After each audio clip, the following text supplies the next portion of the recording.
want Ivy to be here, and I think she had another engagement. So I will try to do my best to answer any of those. I mean, I think the ordinance is good. I don't have any issues with it, aside from the fact that it's eliminating a lot of businesses. I maybe don't need the mic. I don't know what you might, so I'm sorry. No, but I mean, my issue with these changes, we eliminate a lot of businesses here. Cool and Hands is out, Black Cow's out. There's a lot of stuff on First Avenue that's kind of forgotten in this ordinance. So I don't have any issue with the hours. I don't have any issue with the size of container, but I feel like it's unfair to some businesses over others. And full disclosure, mine's included, so you know, I would like to see if there's some kind of room for discussion on that, maybe including 9th Street on Broadway and some boundary of First Avenue as well. Major Hoff, I don't know if you heard the question. You heard the question, correct? Maybe. About excluding folks? The question is about in the revised map, excluding some areas. I don't know if you want to address that or. Okay, which one are you saying revised, top or the bottom? The bottom one. Okay. I think the question specifically was exclude the bottom of the map, exclude Houlihan's, the Black Cow, Bear Roots area. I think that's the main. Probably the main consideration they had in it, trying to confine it. Can y'all hear me? Yeah, I can. I thought they're trying to confine the area, so we're not going to make everybody happy in the first place. But if you start spreading this throughout downtown, it's going to be hard for us to control what goes on down there, and people will be wandering all over downtown drinking openly. And I think that's the idea of containing it.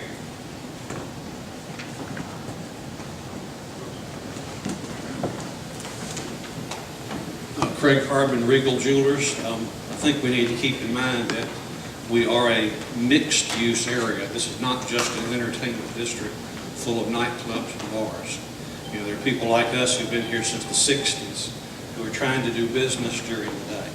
And we're having a more and more difficult time doing business with street closures, with intoxicated people during business hours, people like Saturday bringing alcoholic beverages into my store, which I personally don't like, and it makes it difficult for me to do business as well, because now I got to deal with intoxicated customers instead of a sober customer that I can actually do some business with. Also keep in mind, if you would, that we can't get out of this district easily. I mean, some of you are here and you love the eating and you love the drinking, but we're here, we own property. We can't get out easily. We may have an exit strategy, but it may take a number of years for us to implement this exit strategy. Keep in mind also that there are a lot of people from 11 to, let's say, 6 or 7 o'clock that may want to come to do business with traditional retail stores in the area here, and they may want to bring their families and their children, and they don't want to be exposed to all of this. I personally would not bring my family to an event like Saturday evening. Now Saturday, if we allowed families outside to have some kind of family-oriented event, and we kept the alcohol located within the bars, as I believe it should be, maybe then we could please a few more people that way. But as we're opening this up more and more and more, open container being the next step in all of this, eventually traditional retail like me is going to leave. You're going to have souvenir shops or something that's going to cater to the clientele that would come down for an entertainment district, like you got in these other places that I go to in Savannah sometimes, or some of these other locations. So I'm just asking you, please keep in mind now and for the future, not too distant, the traditional retailers and the morals of individuals, perhaps, that don't want alcohol served and flowing on every street. And I'm one of those. Thank you. Thank you, and I think it's worth noting for us that, for those that have been here, for as long as you have, Uptown has changed, and it is our job to make sure it doesn't return back to the way that it was, and so we're very cognizant of I'm pretty loud. I think I can speak without a microphone. Can everybody hear me pretty well? No. No? Okay. So my main question is, I wasn't here for the first meeting. So my question is, when we looked at benchmark cities and benchmark towns that had the open container law, did we look at before and after economic growth data? Is that something that exists, and what did that look like? We haven't seen that information come out yet. And I think some of it, to be noted, that this isn't being done purely for economic reasons. This is not to shift the dollar away from one type of business to another. There is something about that is experiential in nature. This is something that, as Columbus created the cafe ordinances, we took people from inside and brought them outside. And there is something about taking people from outside of buildings into the open air that every downtown, every city is trying to do to be progressive with their downtown core. This is I believe, this is another opportunity to do that.